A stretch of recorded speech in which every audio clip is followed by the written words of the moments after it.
Hi, today we're looking at tents, which is a nice little spatial awareness puzzle. This is what the grid looks like. The objective of this puzzle is to place tents, which look like triangles, in the shade of these circles, which are trees. Now, the rules say that every tree must have one tent associated with it.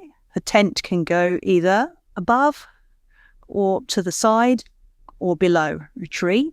Every tree has one tent, and no tents can share adjacent cells. So if we have a tent there, we can't have a tent in any of these cells around it.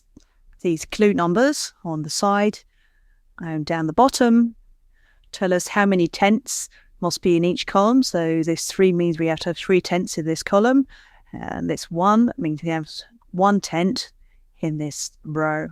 Some of the rows have no clue numbers just to make things a little more difficult. This is only a 1-star puzzle. It's a very easy puzzle. It gives us enough of a challenge to demonstrate some of the techniques that we use to solve a puzzle like this. So without further ado, let's have a look at how we can get started. And the easiest way to get started, especially with a simple puzzle like this, is to look at clue numbers 0. 0 means that we can't have any tents on this row. So the first thing we can do is strike out the row like this, and that tells us immediately no tents there. How does that help?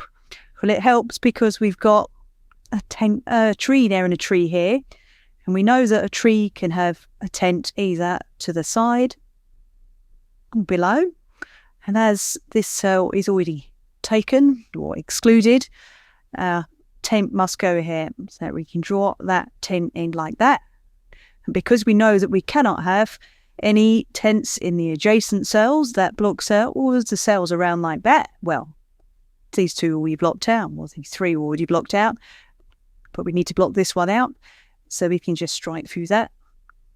And I'll put a little line through the tree to remind me that that tree is already taken care of. We've got exactly the same thing going on with this tree. We know that our tent has to go here because the cell below is already taken care of, and there are no cells above. This is why starting on the ledge is often easier, because you have fewer options for where you can place your tents.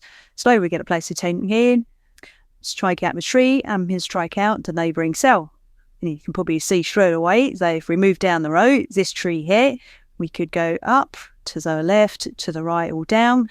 Well, that cell is excluded, that cell is excluded, and so is that one. So the only place we can go is here.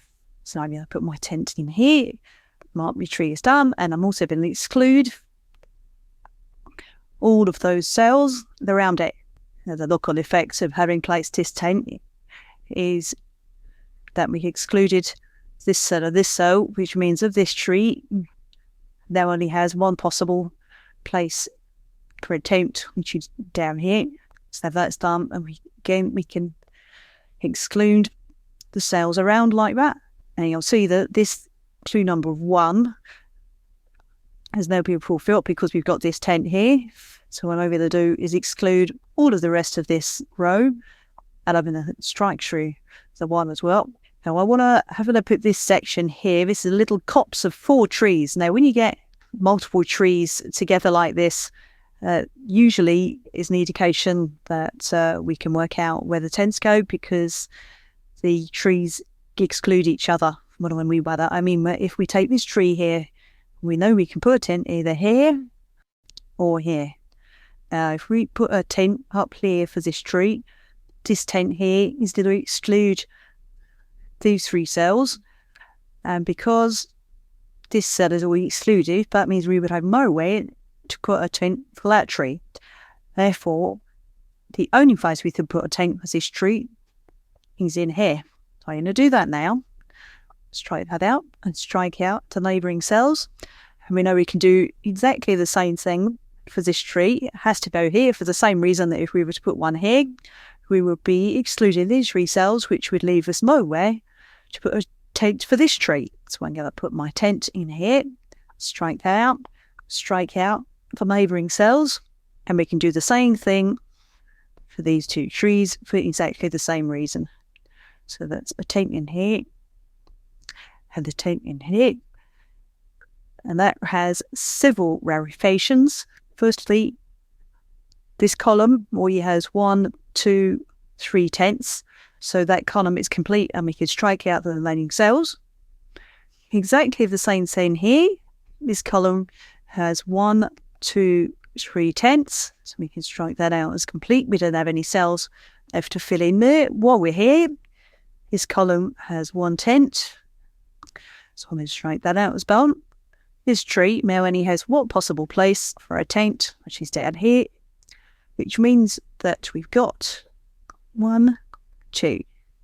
So that tree is done. Strike that out, and we can strike that out as well. This tree can only have a tenth in there. And now this tree has only got one remaining space, which is up here. And again, we've got this row of 3. 1, 2, 3 is complete. It's very easy to finish the puzzle now. We've got one column here, and there's only one cell remaining, so clearly our tent has to go there. That takes care of this row of 2, means we can strike the cell.